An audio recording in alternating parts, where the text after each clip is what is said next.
Si Nyami-Nyami, ang Diyos ng Ilog Zambeze. Mga tauhan. Nyami-Nyami. Siya ay isang Diyos ng ilog na labis na ginagalang ng mga mamamayan ng Tonga dahil sa taglay na kabutihan nito. Biglang gumulo at nagbago ang sanay tahimik na pamumuhay dahil sa panghihimasok ng mga dayuhang mapagmalabis. Naging sanhi ito ng pagbugso ng kanyang galit. Galit na walang maihahalin tulad at maituturing na likha ng isang makapangyarihan. Mga mamamayan ng tribong Tonga. Sila ay mga taong naninirahan sa magkabilang pangpang ng Ilog Zambeze na may labis na paggalang sa kalikasan, lalong-lalo na kay Nyami-Nyami. Ang mga taong ito ay pawang biktima lamang na naudyok na labanan ng kabutihan at kasamaan. Sila ay mga taong wala namang kinalaman sa mga nangyayari, ngunit labis ring nabago ang pamumuhay, subalit mas piniling gawin ang tama. Mga dayuhan. Sila ay mga dayuhang puti na sumira sa mapayapang buhay ni Nyami-Nyami, pati na rin sa mga mamamayan ng Tonga. Taglay nila ang katangiang mapagmalabis at walang awang sumisira sa kalikasan para lamang sa sariling kagustuhan. Sila rin ang mga taong kumakapit sa sariling desisyon at paninindigan sa kabila ng mga naranasang kabiguan sa kanilang kagustuhang dulot ng galit ni Nyami-Nyami. Narito ang buod ng kwento. Ang napakagandang Ilog Zambeze ay may itinatagong isang hindi pangkaraniwang hiwaga na magpasa hanggang ngayon ay pinaniniwalaan ng marami, lalong-lalo na ng mga mamamayan ng Tonga. Ayon sa mitolohiya, sa loob ng napakahabang panahon, mapayapang namumuhay si Nyami-Nyami, ang Diyos ng ilog, kasama ng kanyang asawa.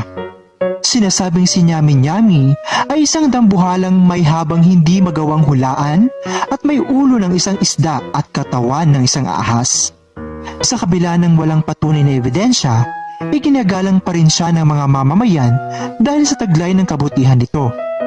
Kinilala ng mga Tonga si Nyami-Nyami at naniniwala silang pinoprotektahan sila nito kahit wala silang masyadong naging ugnayan sa labas. Lahat ng mapayapang buhay ng mga tao ay biglang nagbago dahil sa panghihimasok ng pamahalaang may kagustuhang ipatayo ang dam ng Kariba. Sinasabing ang dam na ito ay itatayo sa mismong tabi ng malaking batong pinaniniwala ang tahanan ni Nyami-Nyami at ng kanyang asawa. Dahil sa takot na baka magalit ang Diyos ng ilog, nakiusap at nagbigay ng babala ang mga tao sa mga manggagawa ng dam, ngunit pinagtawanan lamang sila. Sinimulan nila ang gawain sa pagpapalipat ng mga mamamayan sa mas mataas na bahagi ng ilog at pagputol ng mga dayuhan sa libu-libong matatandang puno. Dahil sa magawaang ito, isang pangyayaring hindi karaniwang nagaganap sa lugar na ito ang bumayo at nagdala ng napakalaking baha sa buong lambak ng Zambeze. Maraming nasira na kabahayan at maraming hayop ang nasawi. Pinaniniwalaan ng mga mamamayan na likha ito ni Nyami-Nyami. Sa kabila ng mga naranasang ipinagpatuloy pa rin ng mga dayuhan ang pagpapatayo ng dam, mas tumindi ang galit ni Nyami-Nyami at muli na namang bumaha ng mas malakas pa. Maraming nasawi, kabilang na ang buhay ng mga manggagawa. Muling pinaniniwalaan ng mga tao roon na ang lahat ng ito ay dulot ng labis na pagkagalit ni Nyami-Nyami sa kadahilanang ang pagpatayo ng dam ang naglubog ng batong tirahan ng Diyos ng ilog. Ang mas masaklap, sinasabing naiwan daw sa kabilang bahagi ng dam ang kanyang pinakamamahal na asawa. Sa kabila ng babala at pakiusap ng mga mamamayan, mas pinili pa rin ng mga dayuhan na pumanig sa sarili nilang paninindigan at paniniwala. Muli na naman nilang pinagpatuloy ang pagpapatayo ng dam at muling nabigo.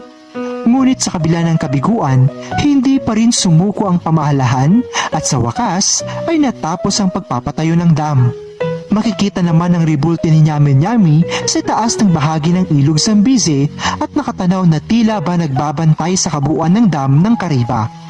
Ang mga Tonga naman at patuloy pa rin naninirahan sa itaas ng bahagi ng ilog at nakararamdam pa rin ng pagyanig sa paligid.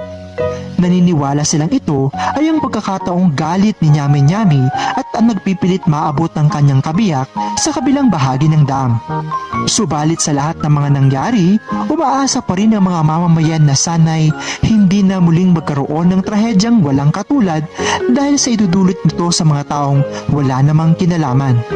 Patuloy na lamang nilang pag-iingatan at aalagaan ang kanilang kapaligiran bilang pagbibigay pugay sa kanyang alaala.